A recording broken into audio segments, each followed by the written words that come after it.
13 марта состоялась торжественная церемония награждения победителя муниципального этапа Всероссийской олимпиады школьников в Республике Саха-Якутия за 2018-2019 учебный год. Лично поздравила и вручила благодарственные письма от окружной администрации города Якутска глава городского округа Садана Владимировна Авксентьева.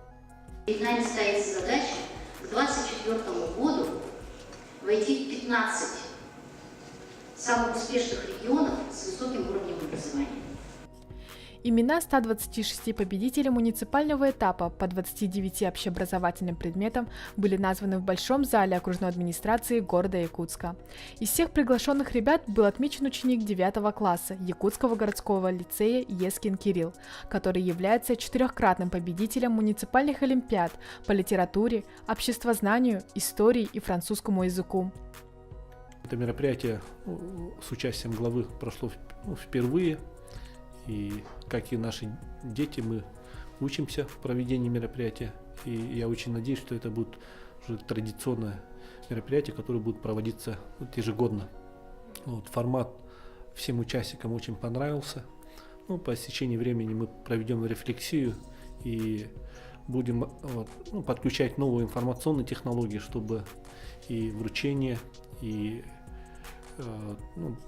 проведение было на высоком организационном уровне. Совсем скоро в газете рубрика, где будут рассказываться о победителях, учащихся и учителях, которые подготовили таких детей.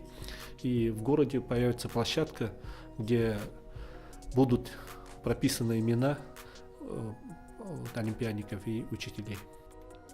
Данное мероприятие было проведено с целью повышения информированности населения о победителях олимпиад и их учителей, благодаря которым количество победителей, призеров и участников олимпиад в нашей республике ежегодно растет.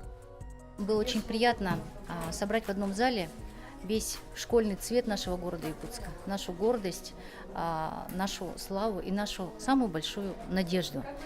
Я считаю, что вот то, что мы всех собрали, ребят, назвали их фамилии, похлопали их, отметили их успехи, может быть, станет небольшим дополнительным стимулом для их дальнейших успехов. И самое главное, что мы сегодня поблагодарили их педагогов, их учителей, которые столько вложили для того, чтобы ребята достигали таких высот. Всем удачи! Андреева Татьяна, Сыромятьев Константин, Кычкина Виктория, Сосин Николай, медиастудия 2-й школы.